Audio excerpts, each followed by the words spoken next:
Nos gusta explicitar el hecho de que cuando se habla de el Ministerio de Economía y Finanzas, que tiene entre sus roles justamente la conducción de la política económica, la política económica tiene dos palabras, política y económica.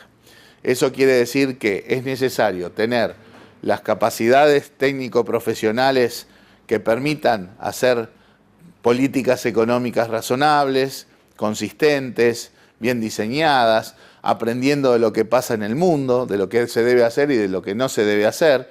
O sea, las capacidades técnico-profesionales son muy importantes, pero no deja de ser un proceso político el que legitima que esas políticas económicas se lleven adelante. Hablar de la política económica es hablar de cosas que afectan a la gente todos los días. ¿Cómo ese proceso no va a ser un proceso político? Cuando hablamos de a quiénes le cobramos impuestos, cuando hablamos de en qué se gasta el gasto público, son todas decisiones que surgen de procesos políticos. No los crea en un laboratorio, en una computadora entre cuatro paredes, el ministro de Economía. Cuando hay que ir a hacer una reforma tributaria como la que hizo el Frente Amplio, fue un enorme proceso político donde estuvo involucrado no solamente el sistema político, sino incluso todos los agentes económicos que de una u otra manera se veían alterados, favorecidos o no en el proceso de reforma. Cuando se define la ley de presupuesto, las rendiciones de cuentas u otras leyes que involucran gastos, también son procesos políticos que implican manejar, digamos, un proceso en que está involucrado el sistema político, los agentes económicos involucrados en cada caso, etc. O sea, es impensable considerar la política económica como algo que no implica un proceso político. Lo mismo cuando se definen prioridades.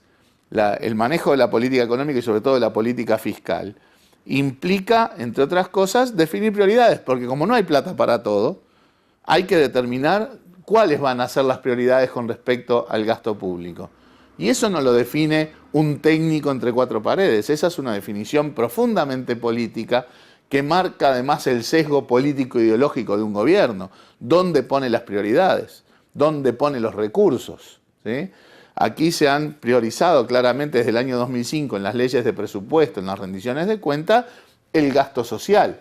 Es casi una visión autoritaria pensar que un tecnócrata tiene que definir a quién se le cobra impuestos y cómo se gasta. O sea, la política económica es un proceso enormemente político.